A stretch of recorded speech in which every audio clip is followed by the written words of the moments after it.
জন্মসূত্রে নাগরিকত্ব আইন বাতিল নিয়ে এবার তীব্র বিরোধ দানা বাঁধছে ট্রাম্প প্রশাসন ও যুক্তরাষ্ট্রের আদালতের মধ্যে। সোমবার ক্ষমতার মসনদে বসেই ট্রাম্পের স্বাক্ষর করা অন্যতম গুরুত্বপূর্ণ নির্বাহী আদেশ জন্মসূত্রে নাগরিকত্ব আইন বাতিল করালো আদালত পর্যন্ত। এবার জন্মসূত্রে নাগরিকত্ব বাতিলে ট্রাম্পের নির্বাহী আদেশ সাময়িক সময়ের জন্য স্থগিত করেছে মার্কিন আদালত। বৃহস্পতিবার ওয়াশিংটন অঙ্গরাজ্য বিচারক জন কফিনার দেন এই সিদ্ধান্ত।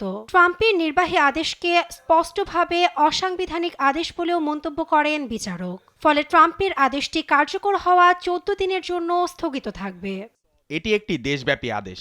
এর মাধ্যমে অসাংবিধানিক আদেশ বাস্তবায়নে প্রেসিডেন্ট আর কোনো পদক্ষেপ নিতে পারবে না।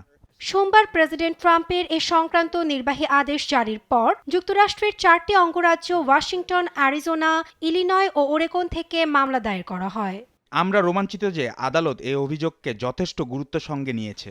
এমনকি বিচারক জানিয়েছেন তার 40 বছরের বিচারিক জীবনে এমন কোনো অসাংবিধানিক ঘটনা প্রত্যক্ষ করেননি।